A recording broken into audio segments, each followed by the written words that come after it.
Teoría de la comunicación social 1, Unidad 4, Stuart Holtz, Culture, Media, Language, Working Papers in Cultural Studies, 1972-79. Codificar, decodificar. Parte 19. Tradicionalmente, la investigación en comunicaciones masivas ha conceptualizado el proceso de comunicación en términos de un circuito de circulación. Este modelo ha sido criticado por su linealidad, emisor-mensaje-receptor, por su concentración en el nivel del intercambio de mensajes y por la ausencia de una concepción de sus diferentes momentos como una estructura compleja de relaciones. Pero también es posible, y útil, pensar este proceso en términos de una estructura producida y sostenida a través de la articulación de momentos encadenados pero diferentes: producción, circulación, distribución, consumo, reproducción. Esto implicaría pensar en el proceso como una compleja estructura de dominación, sostenida a través de la articulación de prácticas conectadas, aun cuando cada una de ellas conserva su diferencia y tiene su propia modalidad específica, su propia forma y condiciones de existencia.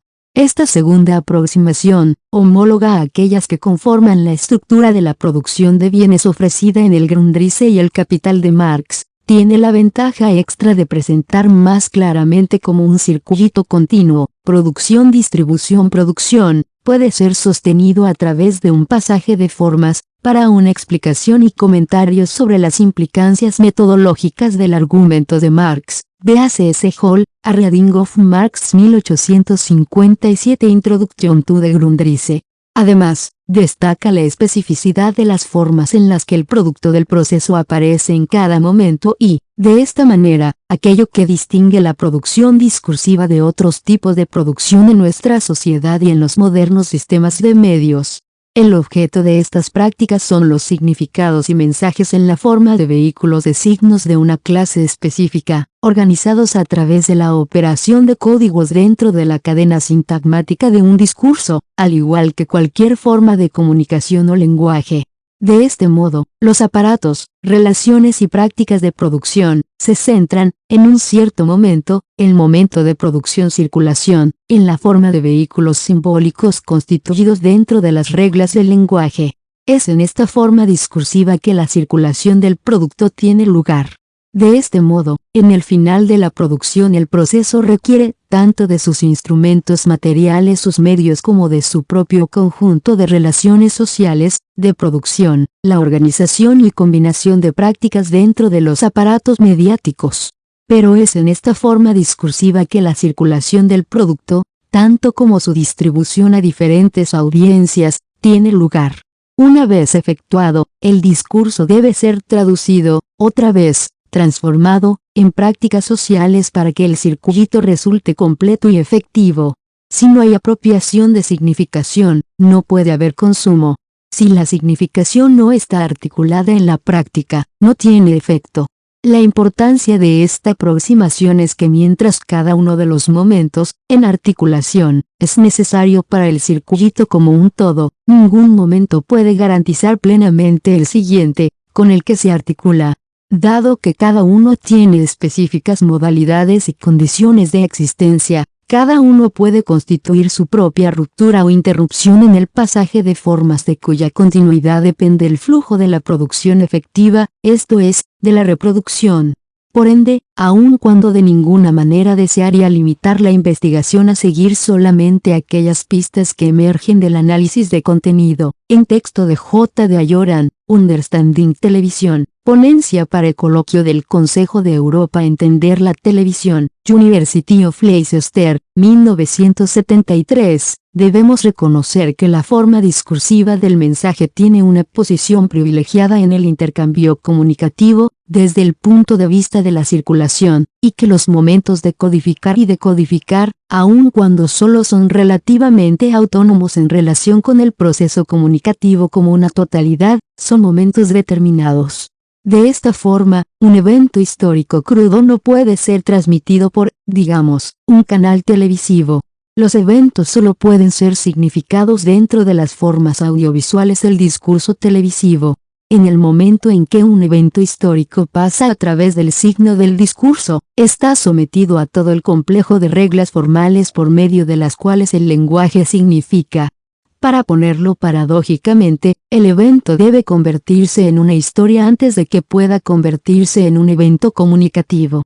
En ese momento, las subreglas formales del discurso son dominantes, por supuesto que sin subordinar a ellas la existencia de los eventos históricos así significados, las relaciones sociales en las que las reglas se establecen para trabajar o las consecuencias sociales y políticas que así haya sido significado. La forma mensaje es la necesaria forma de aparición del evento en su pasaje desde la fuente al receptor. De esta manera, dentro de la transposición hacia y fuera de la forma mensaje, o el modo de intercambio simbólico, no hay un momento aleatorio, que podamos tomar o ignorar a nuestra conveniencia. La forma mensaje es un momento determinado, aunque, en otro nivel, comprime solo los movimientos de superficie del sistema de comunicación y requiere, en otro estadio, ser integrado en el proceso de relaciones sociales de comunicación como una totalidad, del cual es solo una parte. Desde esta perspectiva general, podríamos caracterizar, algo rápidamente, el proceso comunicativo televisivo como sigue. Las estructuras institucionales de las cadenas televisivas, con sus prácticas y redes de producción, sus relaciones organizadas e infraestructuras técnicas, son requeridas para producir un programa. Usando la analogía del capital, este es el proceso de trabajo en la modalidad discursiva. La producción, aquí, construye el mensaje. En un sentido, entonces, el circuito comienza aquí. Por cierto, el proceso de producción no carece de su aspecto discursivo, también, está estructurado a través de significados e ideas, el estado del conocimiento concerniente a las rutinas de producción, las habilidades técnicas históricamente definidas, ideologías profesionales, conocimiento institucional, definiciones y presupuestos sobre la audiencia y todo eso estructuran la constitución del programa a través de su estructura de producción. De allí que, aun cuando las estructuras de producción televisiva originan el discurso televisivo, ellas no constituyen un sistema cerrado.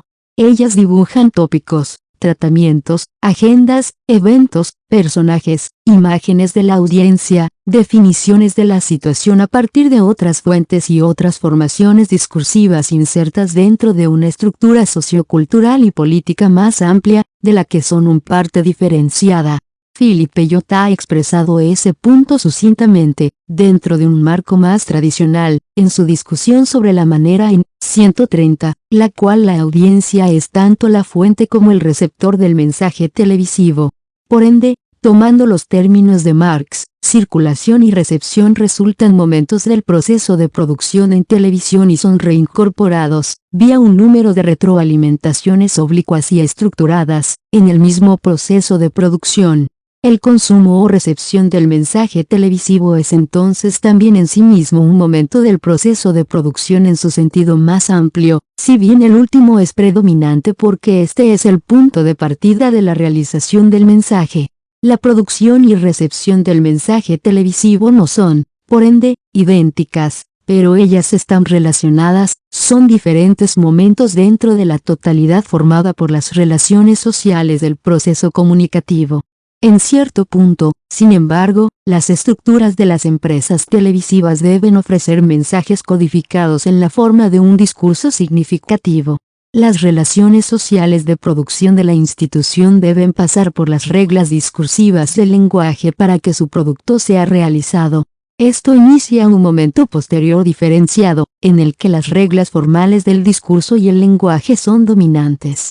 Antes de que este mensaje pueda tener un efecto, de cualquier modo, definido, satisfacer una necesidad o proponerse para un uso, debe ser apropiado como un discurso significativo y ser decodificado significativamente.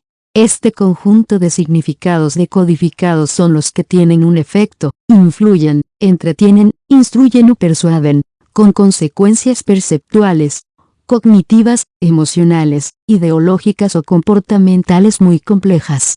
En un determinado momento la estructura emplea un código y produce un mensaje, en otro momento determinado el mensaje, vía sus decodificaciones, se emite en la estructura de las prácticas sociales. Ahora estamos plenamente advertidos de que esta reentrada en las prácticas de la recepción y uso de la audiencia no puede ser entendida en los términos simples del conductismo. Los típicos procesos que la investigación positivista identifica como elementos aislados, efectos, usos, gratificaciones están en sí mismos enmarcados por estructuras de significación, y al mismo tiempo son producidos por relaciones sociales y económicas, que configuran su realización en el final de la cadena de recepción y que permiten a los significados simbolizados en el discurso ser traspuestos en práctica o conciencia, para adquirir valor social de uso o efectividad política. La infraestructura técnica, las relaciones de producción y marcos de conocimiento se codifican, esta parte titulada como estructuras significativas 1, y se programa como discurso significativo, luego se decodifica, a esto se titula estructuras significativas 2, en marcos de conocimiento, relaciones de producción y la infraestructura técnica. Claramente, lo que hemos titulado en el diagrama estructuras significativas 1 y estructuras significativas 2 pueden no ser idénticas. No constituyen una identidad inmediata. Los códigos de codificar y decodificar pueden no ser perfectamente simétricos. Los grados de simetría, esto es, los grados de inteligibilidad e ininteligibilidad en el intercambio comunicativo, dependen de los grados de simetría-asimetría, relaciones de equivalencia, establecidos entre las posiciones de las personificaciones, codificadoras productoras y decodificadoras receptoras. Pero esto, a su vez, depende de los grados de identidad no identidad entre los códigos que transmiten perfecta o imperfectamente, interrumpen o distorsionan sistemáticamente lo que ha sido transmitido. La falta de ajuste entre los códigos tiene mucho que ver con las diferencias estructurales de relación y posición entre las cadenas televisivas y las audiencias, pero también tiene algo que ver con la asimetría entre los códigos de la fuente y el receptor en el momento de su transformación hacia o desde la forma discursiva. Las llamadas distorsiones o malentendidos surgen precisamente de la falta de equivalencia entre los dos lados del intercambio comunicativo. Una vez más, esto define la autonomía relativa pero determinable, de la entrada y salida del mensaje en sus momentos discursivos. La aplicación de este rudimentario paradigma ha comenzado a transformar recientemente en nuestra comprensión del viejo término contenidos televisivos. Además, estamos comenzando a ver cómo podría transformar nuestra comprensión de la recepción, lectura y respuesta de la audiencia. Los comienzos y los finales ya se han anunciado antes en la investigación del campo comunicacional, así que es mejor ser cautelosos. Pero hay razones suficientes como para pensar que puede estar abriéndose una nueva y excitante fase, de un tipo bastante novedoso, en la investigación de audiencias. En cualquiera de los extremos de la cadena comunicativa el uso del paradigma semiótico promete disipar el prolongado conductismo que ha atenazado la investigación sobre medios masivos por tan largo tiempo, especialmente en su aproximación al contenido. A pesar de que sabemos que un programa televisivo no es un input conductista, asimilable a un golpe en la rodilla, parece que ha sido casi imposible para esta tradición investigadora conceptualizar el proceso comunicativo sin caer en una u otra variable del conductismo de bajo vuelo. Por ejemplo, sabemos, como ha resaltado Gerbner, que las representaciones de la violencia en la pantalla televisiva no son violencia sino mensajes sobre la violencia. En texto G. Gerbner et al., Violence in Television Drama, A Study of Trends and Symbolic Functions.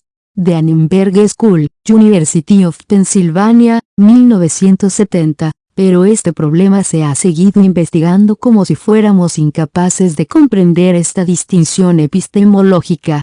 El signo televisivo es complejo. Está constituido por la combinación de dos tipos de discurso, visual y auditivo. Aún más, es un signo icónico, en la terminología de Peirce, porque posee alguna de las propiedades de la cosa representada, en texto Charles Peirce, Speculative Grammar, en Collected Papers. Cambridge, Mass. Harvard University Press de 1931 a 1958. Este es un punto que ha llevado a gran cantidad de confusiones y ha sido terreno de intensa controversia en el estudio del lenguaje visual. Dado que el discurso visual traduce el mundo tridimensional a planos bidimensionales, no puede, por cierto, ser el referente o el concepto que significa. El perro en la película puede ladrar pero no puede morder. La realidad existe fuera del lenguaje, pero es mediada constantemente por y mediante el lenguaje, y lo que podemos saber y decir tiene que ser producido en y a través del discurso. El conocimiento discursivo no es el producto de la representación transparente del oral en el lenguaje, sino de la articulación del lenguaje en relaciones y condiciones reales. Por ende, no hay discurso inteligible sin la operación de un código. Por lo tanto, los signos icónicos son también signos codificados, incluso si aquí los códigos trabajan de manera diferente que en aquellos otros signos. No hay grados cero en el lenguaje. El naturalismo y el realismo, la aparente fidelidad de la representación a la cosa o concepto representado, es el resultado, el efecto, de cierta articulación específica del lenguaje sobre lo real.